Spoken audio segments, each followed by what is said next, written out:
Buenas tardes, hermanos. Espero que todos estén muy bien, muy gozosos. Como siempre, los saludamos a todos los que se van a conectar con nosotros a escuchar esta enseñanza en directo, como a los que nos van a escuchar más tarde.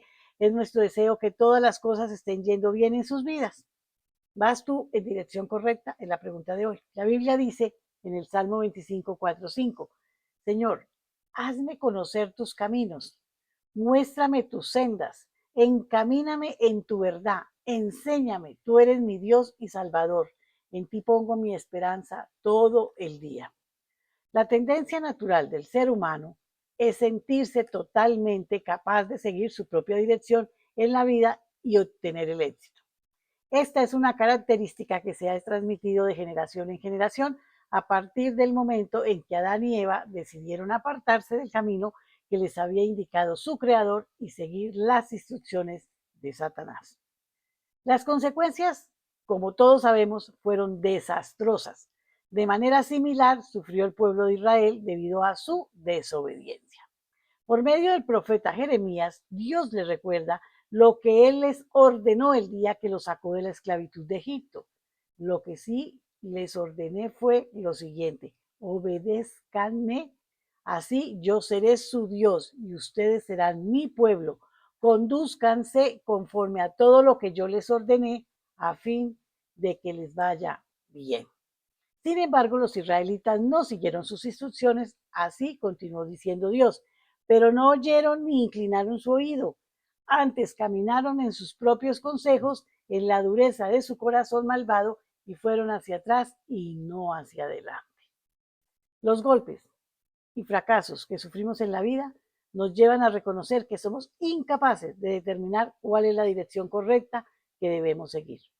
Esto crea las condiciones para comenzar a depender de Dios y caminar en sus caminos. El rey David pecó fallándole al Señor de una manera terrible, pero primero cometió adulterio con una mujer casada. Después trató de ocultar su acción y llegó hasta el homicidio, planeando la muerte del esposo de esa mujer. Pero más tarde se arrepintió de todo corazón y clamó a Dios por su perdón. En el pasaje de hoy, David reconoce su incapacidad de caminar en la dirección correcta y expresa su dependencia del Señor a pedirles que le muestre sus caminos. Entonces le dice: encamíname en tu verdad y enséñame, porque tú eres el Dios de mi salvación. Al final de su vida, siendo muy anciano, David escribió el Salmo 37, donde derrama su experiencia en el caminar con el Señor. En el versículo 5 nos da el sabio consejo: encomienda al Señor tu camino y confía en Él y Él hará. Este es básicamente el proceso mediante el cual los hijos de Dios maduran espiritualmente y llegan a conocer íntimamente al Señor. Conocer a Dios implica caminar en su verdad. Esto es conocer su palabra, aplicarla en nuestras vidas. Por medio de la lectura diaria de la Biblia, aprendemos lo que Dios desea que nosotros sepamos, sus mandamientos, la manera en que Él ha manifestado en tantas ocasiones diferentes a través de los siglos los testimonios de cientos de hombres y mujeres que confiaron en Él y salieron victoriosos por medio del poder divino. Las enseñanzas de Jesús, los principios morales y los valores espirituales que un hijo de Dios debe cultivar, expuestos en las diferentes epístolas. En fin, la palabra de Dios contiene todo lo que necesitamos para vivir una vida victoriosa si lo obedecemos. David lo entendió perfectamente, por eso en el Salmo 86 escribió: enséñame, Señor, tu camino, caminaré yo en tu verdad.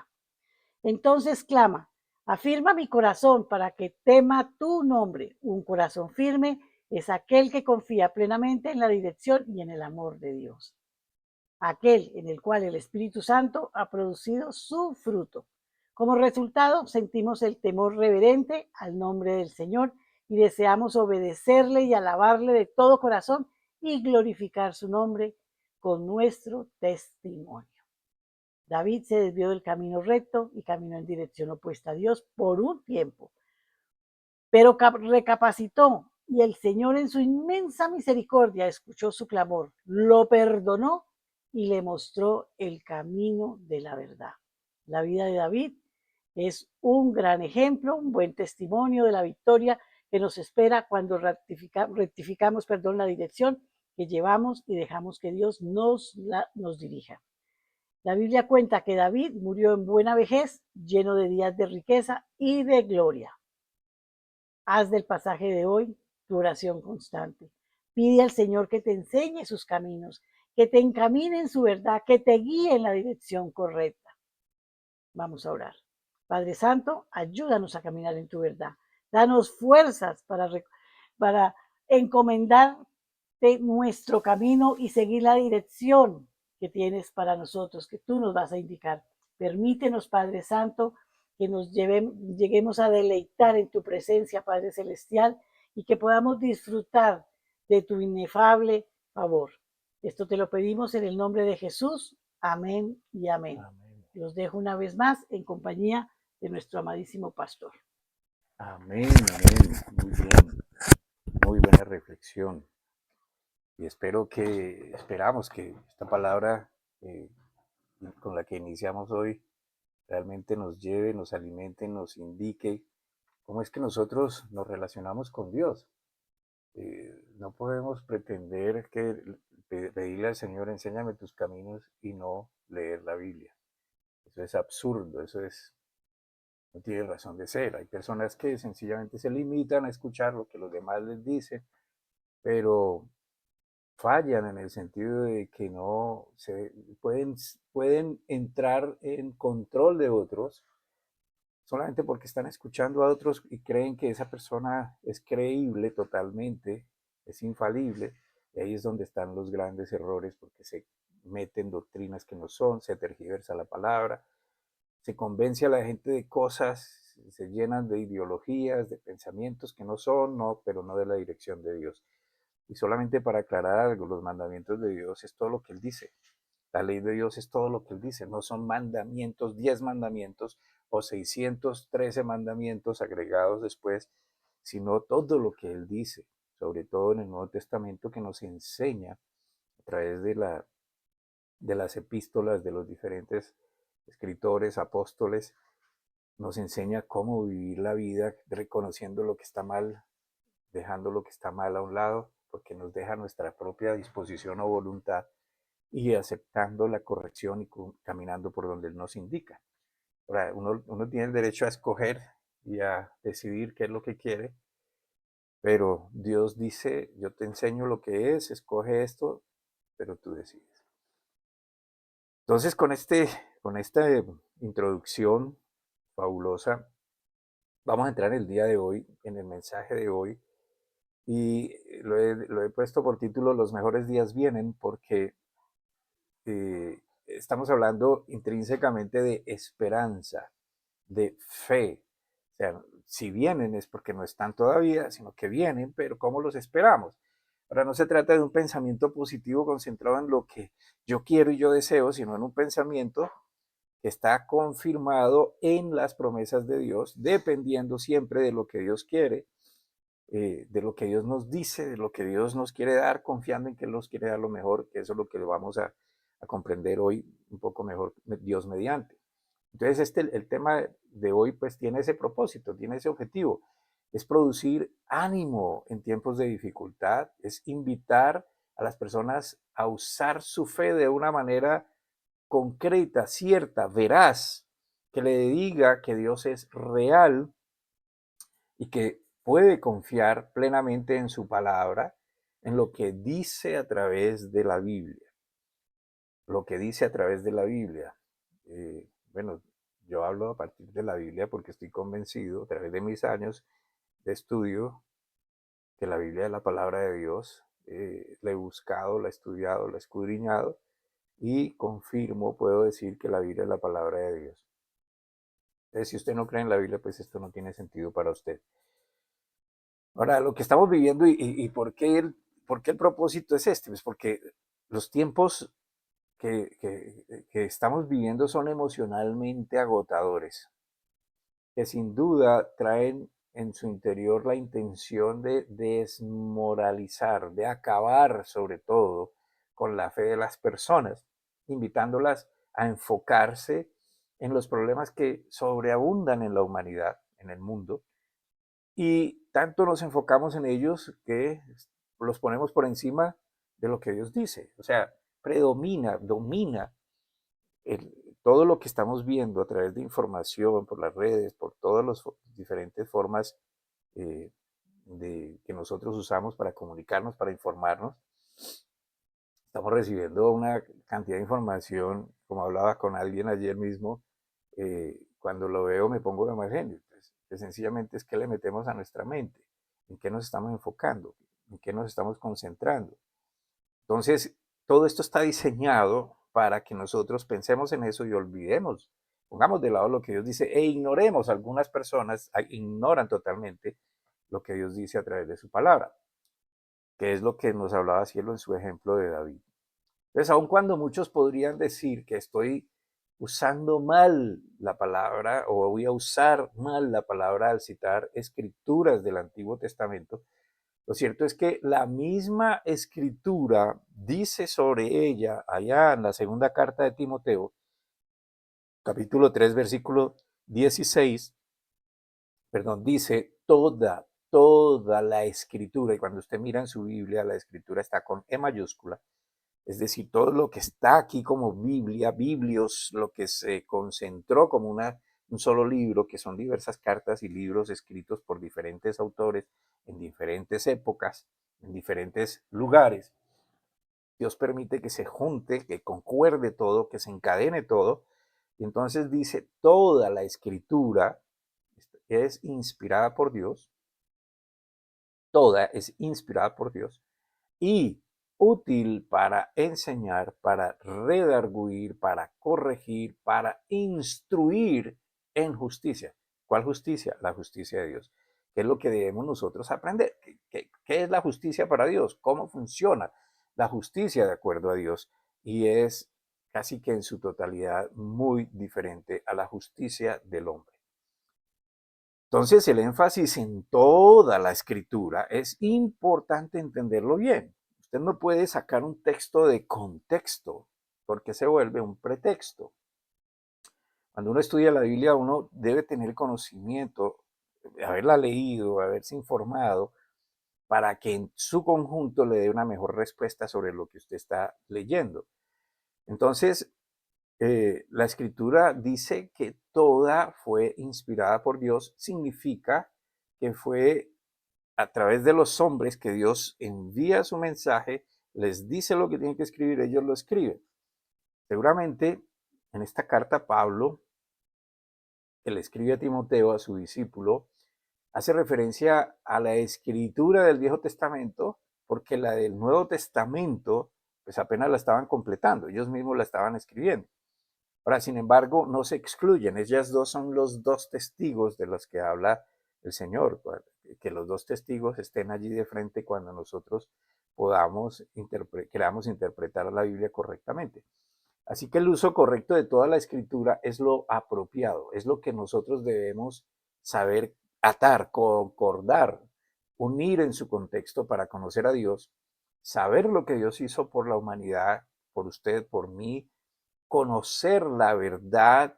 La verdad es distinguir lo que es malo y lo que es bueno, lo que Dios dice, que Dios es el sabio por naturaleza, amén, Él es omnisciente, y entender lo que Dios espera o lo que le espera más bien a una persona que decide creerle a Dios, como también una persona que decide no creerle a Dios.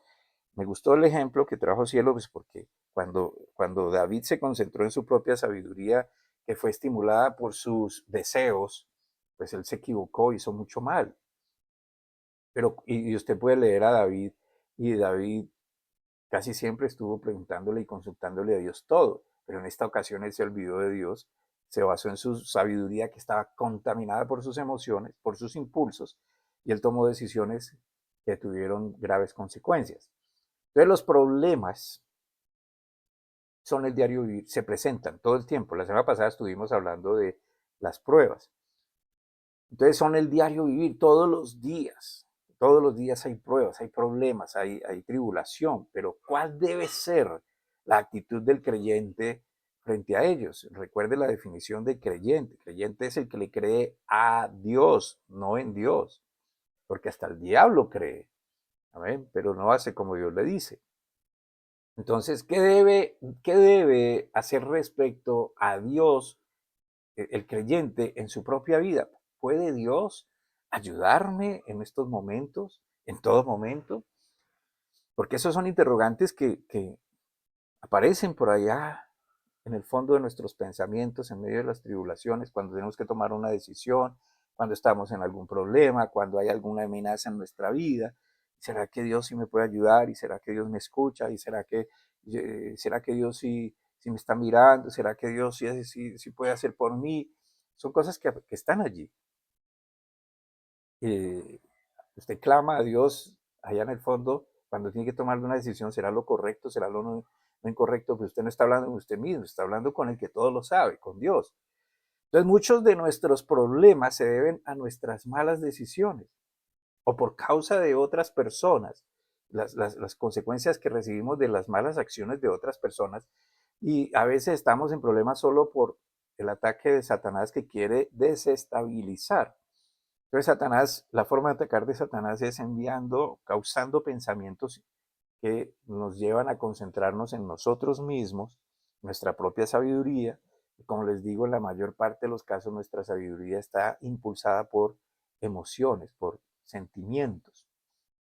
O también hay pruebas que Dios permite que sucedan con el fin de hacernos ver lo único que es real y confiable, que es a Él mismo. ¿Ven?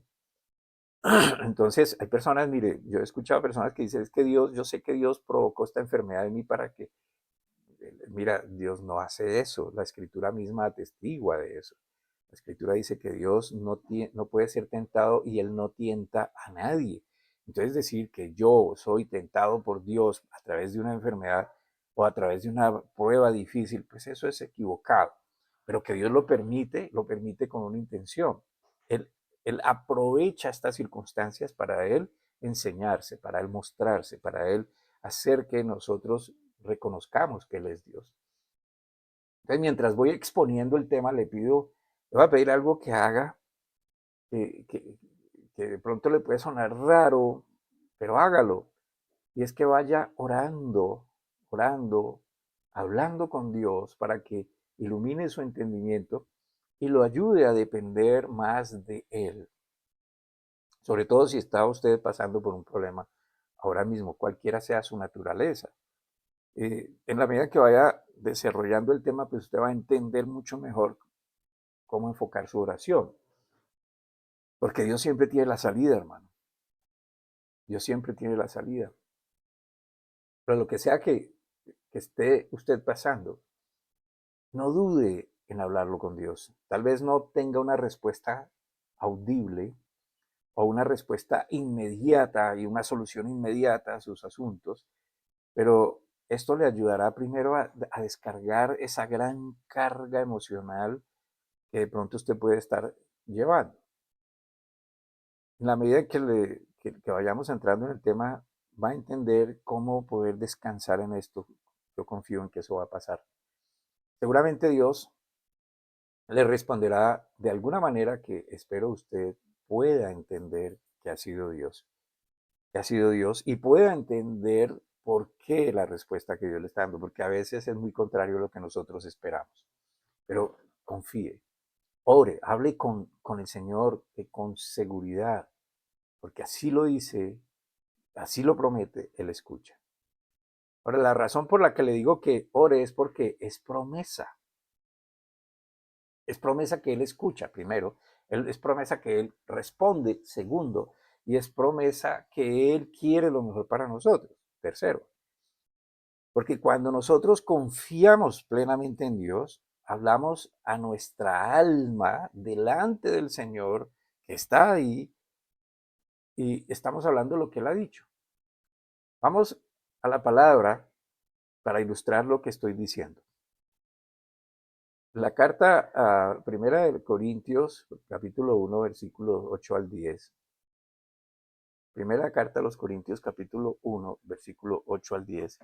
Si usted no conoce muy bien la Biblia, hermano, aquí yo tengo mi Biblia, usted puede acudir en la parte primera.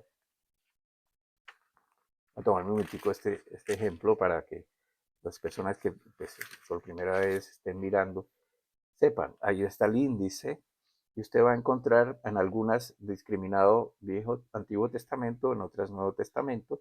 Aquí va a encontrar en el orden en que están acomodadas en la Biblia las diferentes cartas y libros y lo que sea. Y usted puede referirse allá en la página. Entonces, le estoy hablando de Corintios. Aquí me dice 1398, pues voy a esa página, busco la página 1398. Llegamos ahí a Corintios. Se va a encontrar en cada inicio de una carta, de un libro, va a encontrar el título 1398. Entonces aquí dice, primera carta a los Corintios, cuando yo digo capítulo 1, pues aquí está resaltado el número grande y luego el número pequeño que está entre líneas, pues usted va a encontrar los versículos. Amén. Entonces vamos a buscar aquí en primera carta a los Corintios, capítulo 1, versículos 8 al 10. Versículos 8 al 10. Primera carta a los Corintios, segunda carta a los Corintios. No estoy, creo que me equivoqué aquí. Permítanme un segundito, por favor. Capítulo 1, 8 al 10. Sí, segunda carta a los Corintios, perdón. Segunda carta a los Corintios 8 al 10. Entonces, vamos a leer. Dice, porque hermanos, no queremos que ignoréis acerca de nuestra tribulación que ocurrió en Asia. Un momentico de paréntesis. Cuando vamos leyendo, y siempre quiero hacer este énfasis, usted va poniendo atención a el modo gramatical en el que se está hablando, pasado, presente, futuro, la conjugación de los verbos, todo, a quién se refiere, quién está escribiendo a quién, qué es lo que está anunciando, el contexto de lo que está anunciando. Entonces dice Pablo a la carta a los Corintios, allá en Corinto, les escribe, les dice, porque hermanos, no queremos que ignoréis acerca de nuestra tribulación que ocurrió en Asia, pues fuimos abrumados sobremanera, más allá de nuestras fuerzas, hasta perder aún la esperanza de sobrevivir. Pero ya teníamos en nosotros mismos la sentencia de muerte para que no confiáramos en nosotros mismos, sino en Dios que resucita a los muertos, el cual nos libró y nos libra, y en quien esperamos que aún nos librará de tan grande muerte. Entonces Pablo comienza a hablar de un problema describiendo su gran dificultad, que era mucho más allá de sus fuerzas. Estaban pasando una prueba dificilísima, tanto que estaban a punto de perder su esperanza de sobrevivir. Un problema, como seguramente le puede estar sucediendo a usted ahora mismo.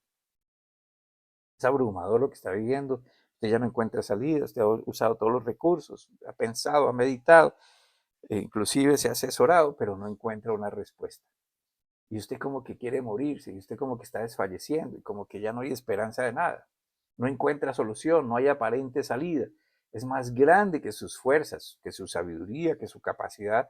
Y usted ha entrado a ese estado a punto de caer en esa depresión, en ese desánimo que nada lo puede estimular a seguir adelante. Y luego, dice Pablo, y comienza a describir lo terrible de esa prueba, y era una sensación de muerte irremediable. No había solución, no había capacidad humana para pasar victorioso sobre el problema. Sin embargo, entendieron que podían acudir a Dios y confiar y esperar en Él. Los creyentes hablan de morir a uno mismo, pero no hay un buen entendimiento sobre eso. ¿Qué quiere decir morir a uno mismo? ¿Quiere Dios que nosotros nos muramos?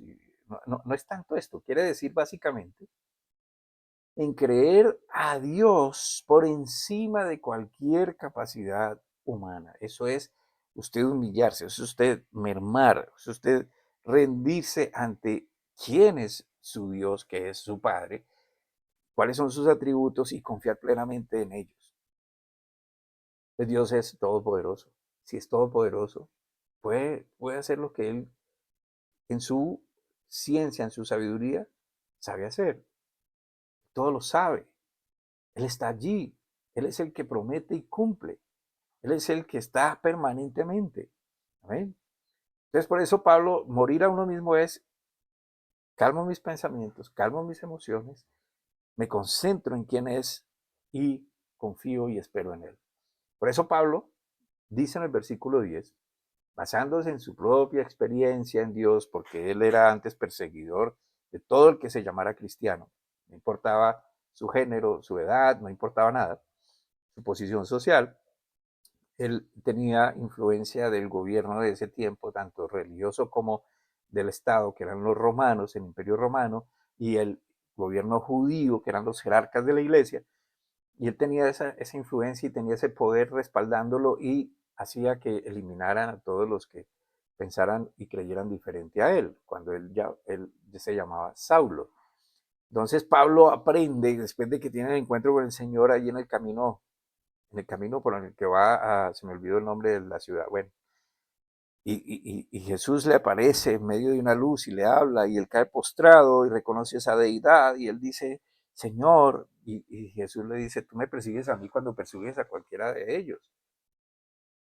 Yo te escogí, ahora te vas a hacer esto para mí. Y Pablo se humilla ante él y cede todo esto y se proyecta y aprende, vive la experiencia de escuchar a Dios y hacer como Dios le dice. Entonces, dice Pablo en el versículo 10, el cual nos libró y nos libra y en quien esperamos que aún nos librará de tan grande muerte. Fíjense los tres tiempos, pasado, presente y futuro. Nos libró, nos libra y nos librará. Describe muy bien sus sentimientos, sus emociones, diciendo estamos al borde de ya desfallecer, pero también reconoce cuando él se sujeta al Señor, dejando claro que ya entendían la dificultad del problema.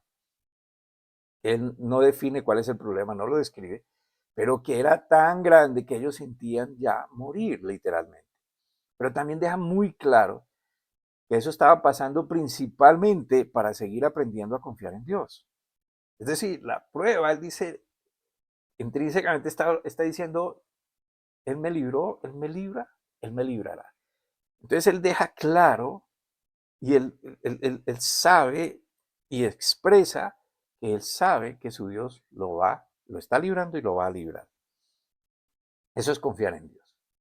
¿Por qué? Porque él ya conoce de Dios, porque él ya ha visto el actuar de Dios, porque él ya sabe la voluntad de Dios para su vida.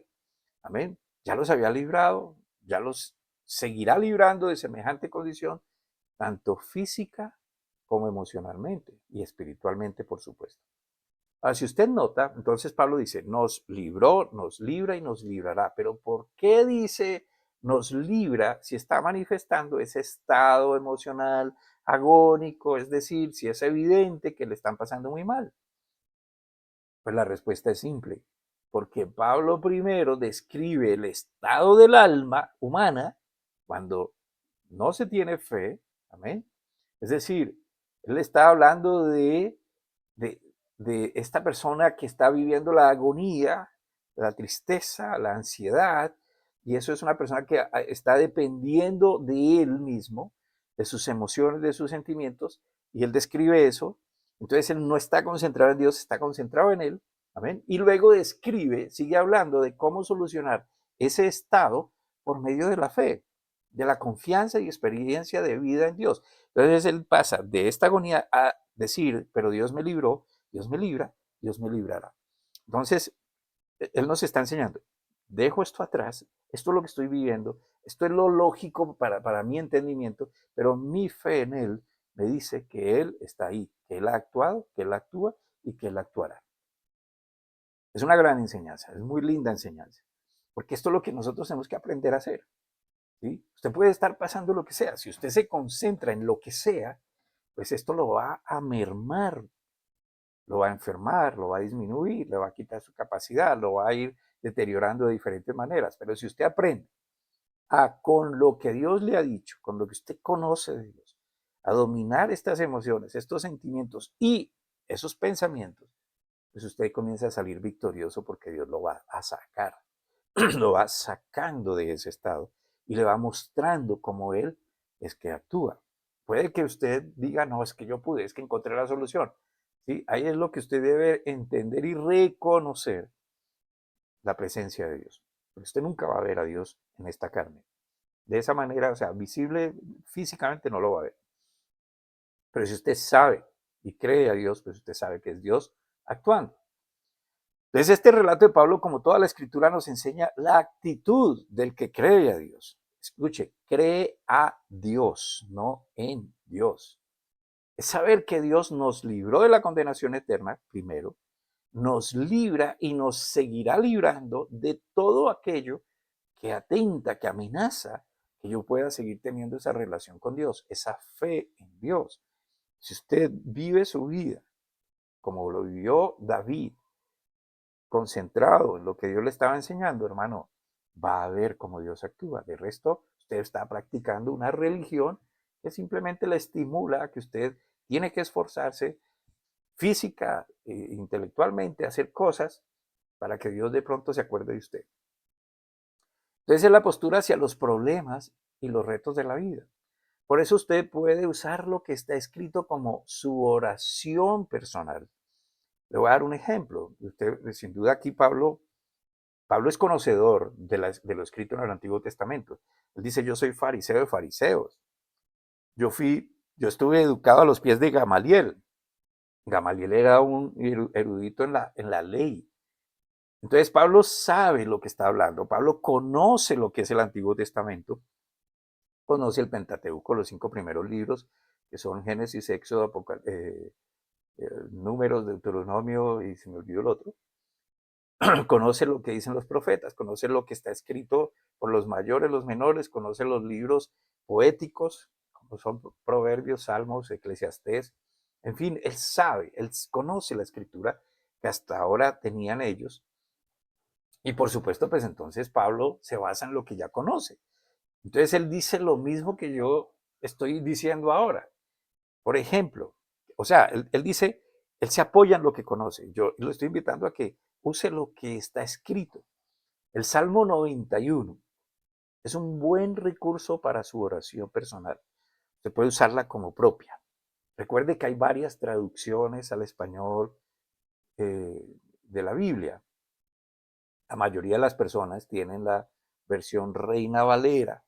Usted aquí al principio de su Biblia va a encontrar cuál es esa versión que tiene. Pues esa versión está aquí dice claramente en la primera página, versión Reina Valera, ¿sí? Versión Reina Valera.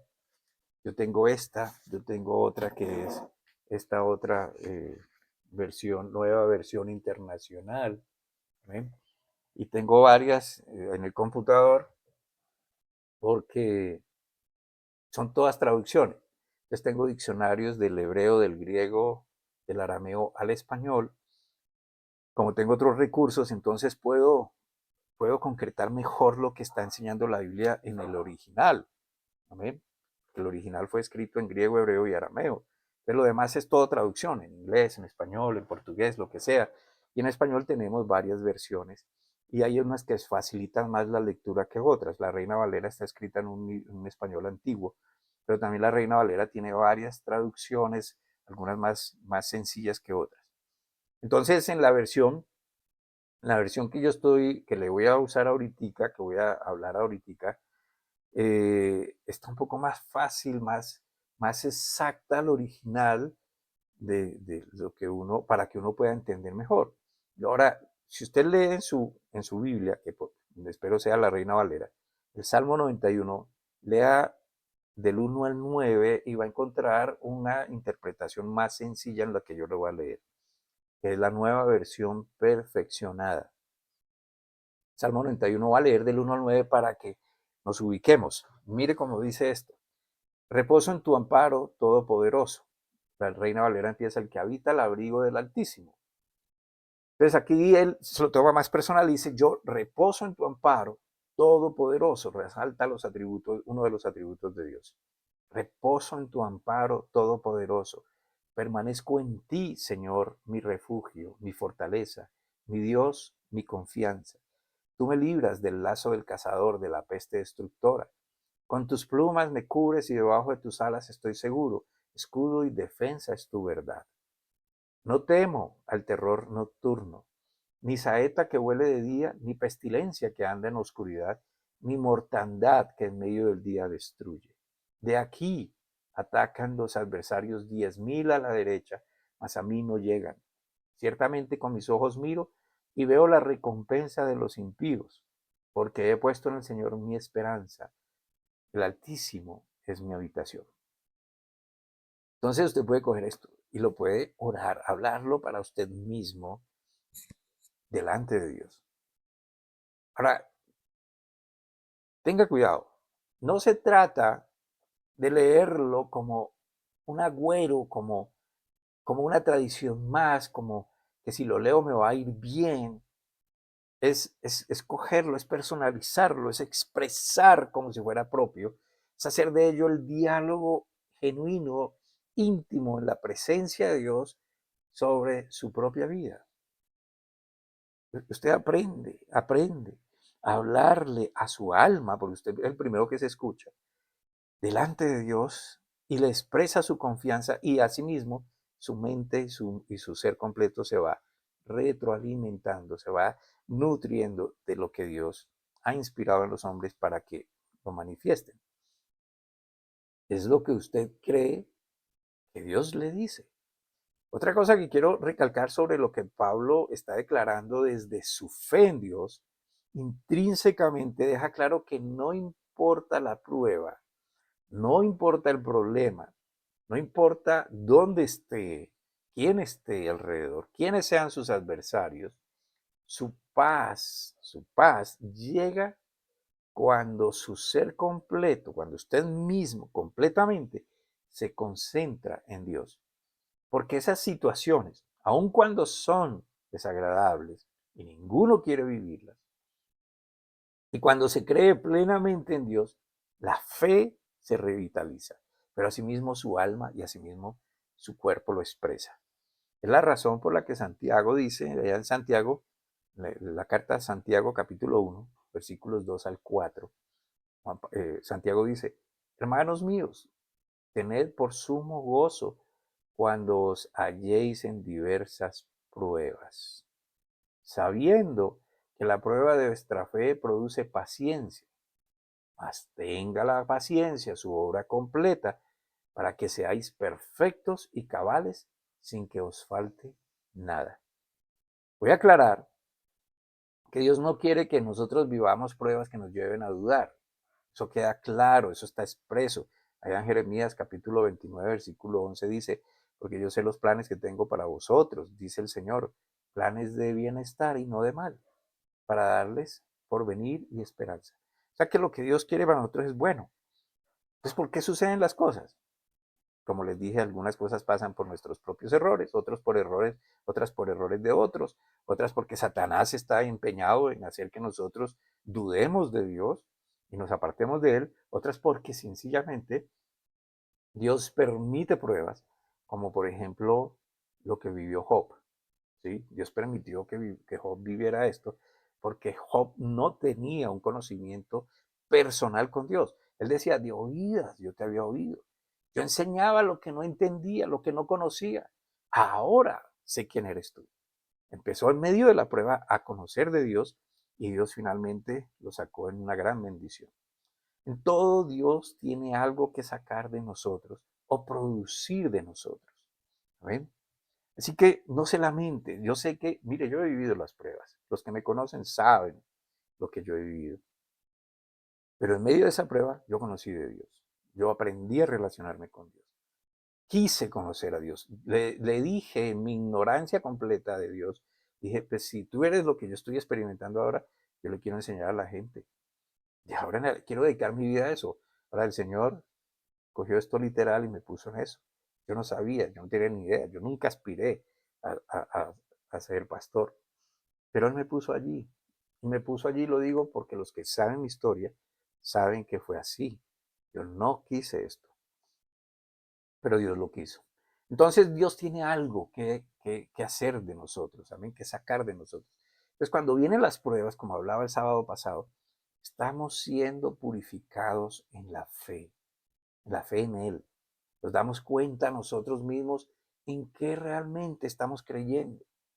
Dios quiere trabajar en cada área de nuestras vidas, en el sentido de su objetivo es llevarnos a toda dependencia de Él. Porque Él es un papá, Él es un padre, pero a diferencia del padre natural en la tierra, Él es el papá que todo lo puede, que todo lo sabe, que no se equivoca, que no miente, amén. Es el creador de todas las cosas. Ese es nuestro Padre. Él quiere que nosotros lo entendamos y Él quiere que lo experimentemos realmente en esta vida.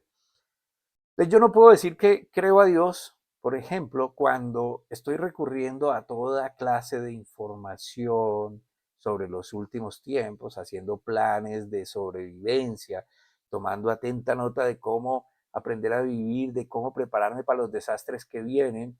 Cuando Dios me dice, confía en mí, no temas, a ti no te pasará nada, yo soy tu proveedor, no te preocupes por el día de mañana, basta cada día su propio afán.